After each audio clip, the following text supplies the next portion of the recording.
La nostra base per questa avventura nella Val d'Arzino è un piccolo paese nel comune di Vito d'Asio. Ci troviamo a San Francesco. Siamo venuti proprio qui perché si dice che in questa valle si vive in un altro mondo, dove sognare è la regola d'oro. Ed è proprio così. Mentre sistemiamo la nostra casa, i nostri pensieri diventano sempre più leggeri. I colori di questa valle incontaminata ci riempiono gli occhi e l'anima. Le sfumature verdi dei prati e dei versanti boscosi si uniscono in sintonia perfetta all'azzurro del cielo. E noi ci siamo già innamorati di questo paradiso. In lontananza si sente il torrente Arzino, la nostra guida per i prossimi giorni, che ci farà conoscere le sue perle nascoste tra i boschi e le montagne di questa pura valle.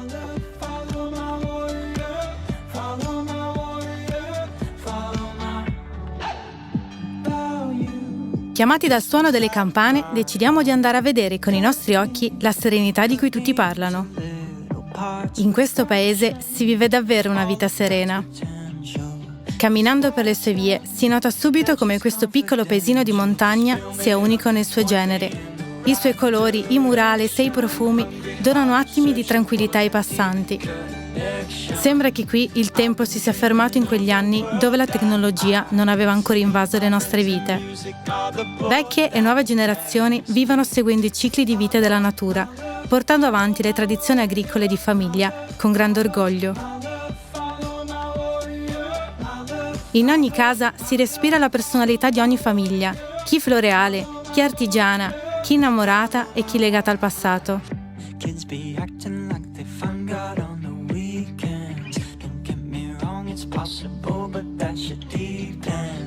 Targhe, monumenti e sculture ricordano la storia del paese, sottolineando la forza d'unione di questo popolo, che nonostante guerre e terremoti non si è mai arreso e ha mantenuto forti legami con le proprie radici.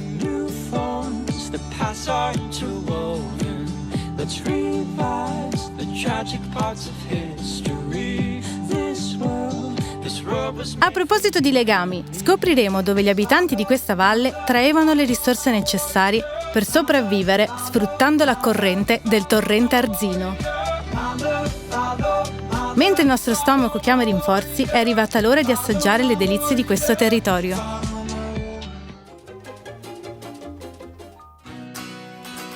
Per degustare le prelibatezze di questa valle e respirarne i profumi, il posto perfetto è la Trattoria d'Arenzo, il punto di riferimento del paese dove si respira l'amore per la buona cucina locale, ma soprattutto ci si sente come a casa.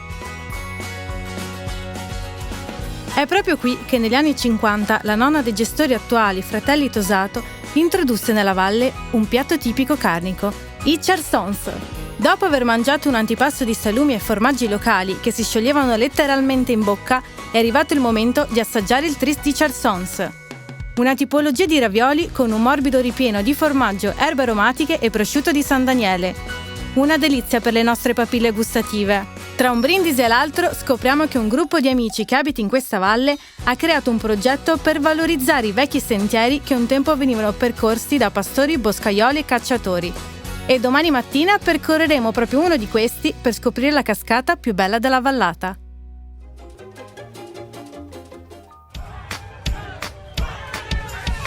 Carichi di entusiasmo, partiamo per andare alla scoperta delle cascate più belle di tutta la vallata, le cascate dell'Arzino. Tra i tanti percorsi possibili, decidiamo di seguire un vecchio sentiero rimesso nuovo grazie al progetto Nasciut dai Crez, un programma di valorizzazione territoriale che ha lo scopo di rimettere a nuovo vecchi sentieri e mulattiere un tempo percorsi da pastori, cacciatori e viandanti. Ci aspettano ben 16 km di trekking che ci porteranno a camminare tra faggi e betulle, a superare ghiaioni e torrenti, ma anche a scoprire piccole cascatelle non segnate sulla mappa. Dopo ore e ore nel fitto bosco, finalmente siamo arrivati a metà del percorso, ma prima di proseguire ci fermiamo sulla forra dell'Arzino, che ci incanta con le sue cascatelle e piscine naturali di un turchese cristallino. Abbiamo trovato il posto perfetto per rinfrescarci al ritorno. Proseguiamo sulla sponda destra del torrente e seguendo un sentiero forestale molto più semplice, rientriamo nel bosco lungo il versante settentrionale del Monte Drea. La stanchezza inizia a farsi sentire, ma per fortuna ci mancano solo gli ultimi chilometri. I più belli.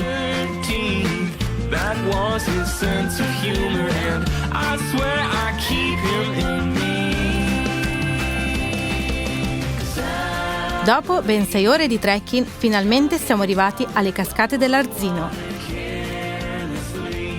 Una serie di cascate e pozze cristalline formate dal torrente omonimo, considerate tra le più belle di tutta la vallata. Incantati dalla bellezza di questo posto, purtroppo è arrivata l'ora di rimettersi in cammino. Ripercorrendo la forestale, ci fermiamo a cogliere gli ultimi dettagli prima di scendere alla forra e rinfrescarci nelle acque fresche dell'Arzino.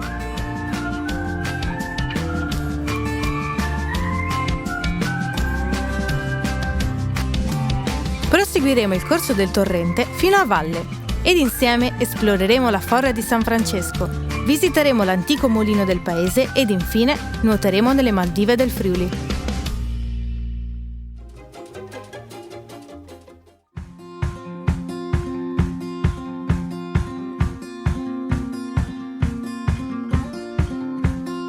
Dopo solo 2 giorni, la Val d'Arzino ci ha rapito il cuore.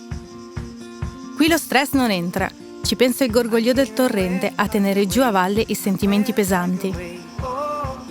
In questa valle ci sono solo 3 semplici regole da rispettare: lasciare a casa i pensieri negativi, portare rispetto per ciò che si ha attorno e vivere la poesia della natura. Il cuore pulsante di tutta la vallata è l'Arzino, che scendendo dalle cascate omonime prosegue fino ad entrare nel canale di San Francesco, dove finalmente trova luce ed ampiezza. Ma oggi noi andremo sul punto più stretto di questo canale. Siamo diretti alla forra di San Francesco. Percorriamo una vecchia mulattiera ormai abbandonata fino ad entrare nel bosco. Successivamente seguiamo un piccolo sentiero che ci porta sulle sponde dell'Arzino. E qui viene il bello. È arrivato il momento di guardare il torrente. Arrivati alla forra, ci sentiamo piccoli di fronte alla grandezza delle rocce e alla forza della natura.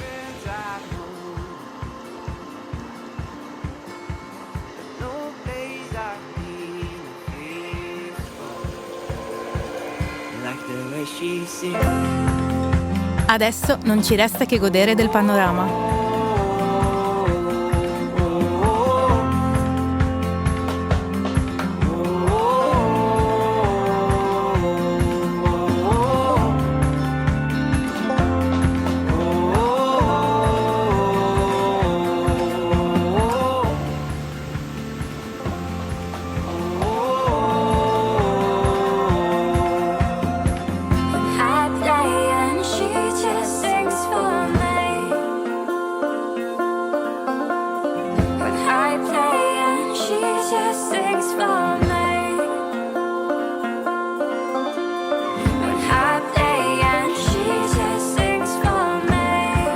Dopo qualche ora decidiamo di scendere lungo il gretto del torrente e tornare verso il paese di San Francesco, per andare a scoprire il legame che nel corso dei secoli si è costruito tra gli abitanti di questa valle e il torrente Arzino.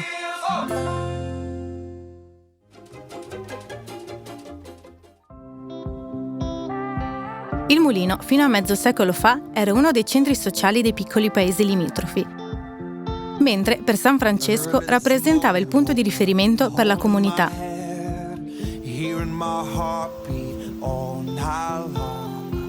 Dal piccolo borgo di Marins a San Francesco parte il breve sentiero per arrivare ai vecchi mulini ormai abbandonati.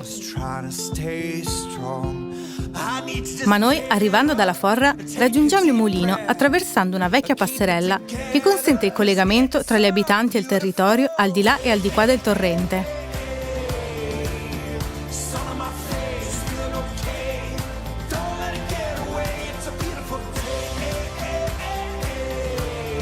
Anche se il mulino al giorno d'oggi è in stato di abbandono, all'interno troviamo conservata la strumentazione molitoria completa.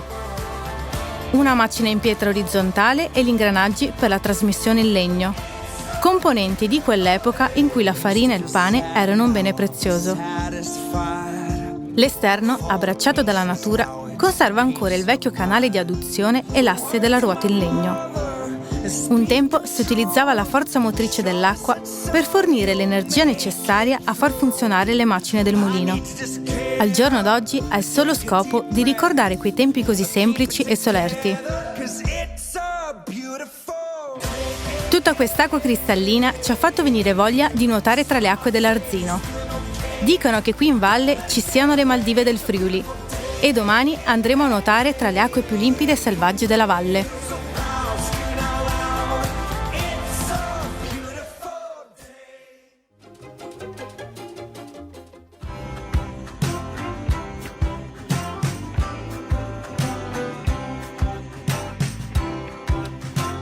Oggi lasciamo il camper nell'area sosta di San Francesco e ci spostiamo in bici. La nostra destinazione è una piscina naturale con l'acqua talmente così limpida da essere stata nominata una delle spiagge selvagge più belle d'Europa. Arrivati al parcheggio, scendiamo un breve ripido sentiero per arrivare alle Maldive del Friuli. Una serie di gole, canyon e cascate create dal torrente Arzino nel corso dei secoli. L'acqua è leggermente fredda. La parte più bella e wild di Curnila si trova a monte, dove il torrente cristallino sbuca dal primo canyon e, scavando nelle rocce, crea una serie di piscine naturali di un'incredibile bellezza.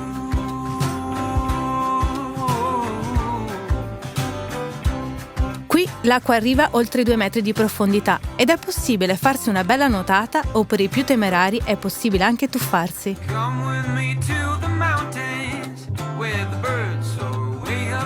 Siamo increduli davanti a questo piccolo paradiso della natura. Senza dubbio è la zona di balneazione più bella di tutte le Prealpi Giulie.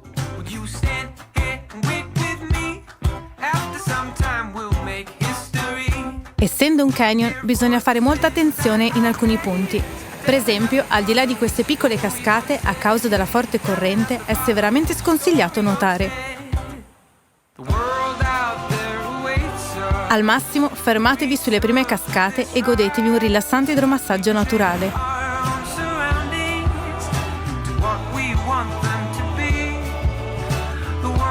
Dopo aver finito le nostre energie tra tuffi, nuotate ed abbuffate di panini, è ora di tornare a San Francesco. Domani andremo alla scoperta della Bassa Val d'Arzino, l'ultimo tratto della valle dove scorre il torrente, prima di congiungersi al Tagliamento, il re dei fiumi friulani. Visiteremo un castello insolito per il suo aspetto e scenderemo all'interno di una forra per entrare in una serie di grotte che hanno incantato gli uomini dalla preistoria fino ai giorni nostri. Ed ora, in sella alle nostre bici, ci dirigiamo verso il camper pronti per una nuova avventura.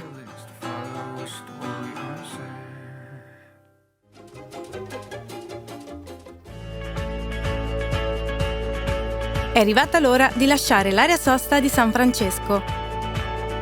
Siamo diretti a Pielungo, il paese natale di Giacomo Cecconi, un importante imprenditore e costruttore di ferrovie dell'Ottocento.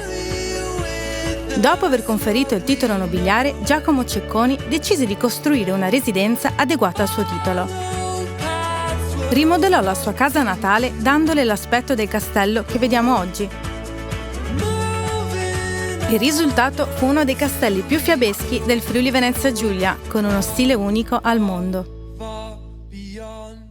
Impossibile non rimanere di stucco davanti a così tanti stili diversi ma in armonia tra loro, dove Rinascimento e Medioevo si uniscono ad elementi gotici e dallo stile Liberty. Increduli da tanta bellezza, proseguiamo il nostro viaggio. Siamo diretti alle grotte di Pradis. Un complesso di cavità carsiche di varia estensione e profondità, posizionate lungo una profonda forra scavata dal torrente Cosa. Prima di scendere nell'orrido, entriamo nella grotta della Madonna.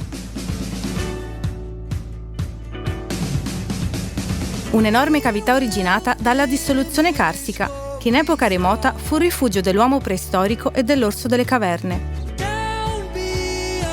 Oggi è il tempio nazionale dello speleologo. Per vedere questo ambiente carsico, unico per la sua bellezza, bisogna scendere all'interno della forra. E dopo ben 207 scalini sembra di essere entrati in un museo di geologia all'aria aperta. Qui la forza della natura e dell'acqua si mostrano con tutta la loro potenza e maestosità. Dopo aver superato la prima caverna, si entra in una galleria lunga 100 metri, scavata da un antico corso d'acqua ormai non più esistente.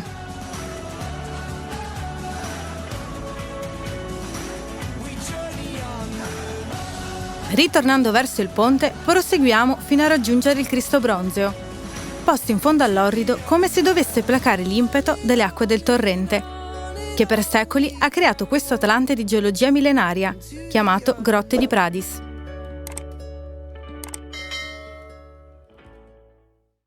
You are a traveler.